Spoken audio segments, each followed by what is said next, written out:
Sur la route de Mariupol ce matin, des chars russes, des lance-roquettes multiples, des canons motorisés, une concentration impressionnante. Les bombardements, les tirs sont toujours aussi intenses, comme le montre cette fumée noire qui recouvre la ville assiégée. Nous nous arrêtons à Volodorska, une ville reprise par les forces pro-russes. Des centaines de réfugiés de Mariupol y arrivent par le corridor humanitaire côté russe, en bus. Ils ont l'air exténués. Cette famille a pu quitter Mariupol en voiture, avec des bouts de chiffon blanc accrochés au coffre. Quand on est parti, on a mis cette carte « enfant » pour qu'on ne nous tire pas dessus. Il y avait une seule sortie vers la Russie. Quand on est parti, les tirs nous passaient au-dessus de la tête. Notre appartement est détruit, on ne pouvait plus rester et maintenant on ne sait pas où on va. Il y a beaucoup de morts là-bas. On en a enterré dans le jardin public. On leur a mis des croix. C'est un cimetière maintenant à côté de l'immeuble. Dans la cour de cette école, les habitants attendent pour se faire enregistrer sur des listes. Leurs regards sont si lointains, si tristes. Et quand on leur parle, les larmes arrivent aussitôt. On ne pensait pas que ça finirait comme ça, qu'on se retrouverait sans rien. Mon fils, il avait très peur. Il y a des obus qui sont tombés dans ma maison. Dedans, elle a brûlé.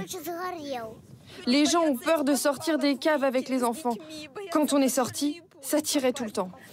Tous ici racontent les échanges de tirs, les batailles de chars entre soldats russes et ukrainiens dans leur quartier.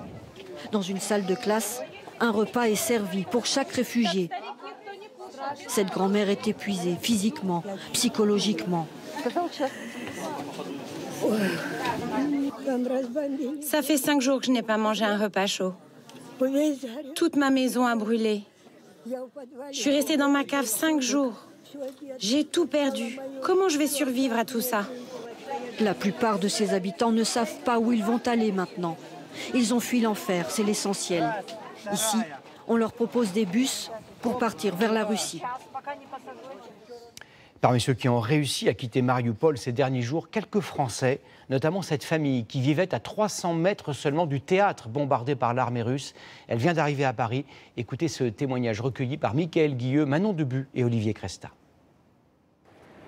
Ils transportent dans ces 2 petites valises tout ce qui reste de leur vie à Mariupol. Laurent y vivait avec sa compagne ukrainienne Véronika et sa fille. Après une fuite de 6 jours, ils viennent d'atterrir à Paris. Ça fait du bien, bien sûr. On attendait que ça.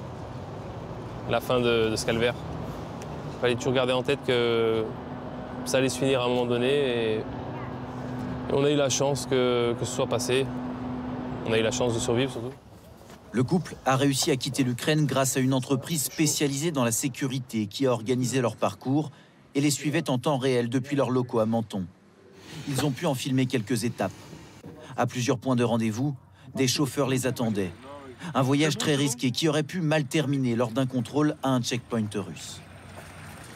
Quand j'ai commencé à voir ma fiancée pleurer, fondre en larmes, j'ai compris que quelque chose se passait, quelque chose n'était pas correct, quoi. Et ils m'ont dit on va le prendre. On va le prendre. On pense que c'est un militaire français qui était sur le sol ukrainien pour essayer de défendre les Ukrainiens. Véronika réussit finalement à convaincre les militaires russes que Laurent est un simple civil. Voilà à quoi ressemblait Mariupol quand ils ont décidé de partir. La veille de leur départ, le théâtre de la ville est bombardé par les Russes. Et nous, on habitait juste là, à l'angle. À 100 mètres. À peu près 100 Le mètres. couple a passé 3 semaines sous terre, dans un bunker. Difficile de dire ce qui était le plus dur. On ne sait pas quand est-ce que ça va se finir. On ne sait pas. Peut-être que dans la nuit, on va se faire bombarder par une bombe et en fin de compte, l'immeuble va s'écrouler sur nous, ça va prendre feu. C'était dur, c'était la misère. C'est une vraie misère, sans excès, sans eau, sans rien.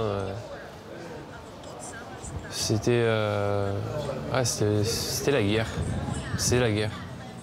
Une guerre si violente que Véronika n'a pas trouvé la force de nous parler.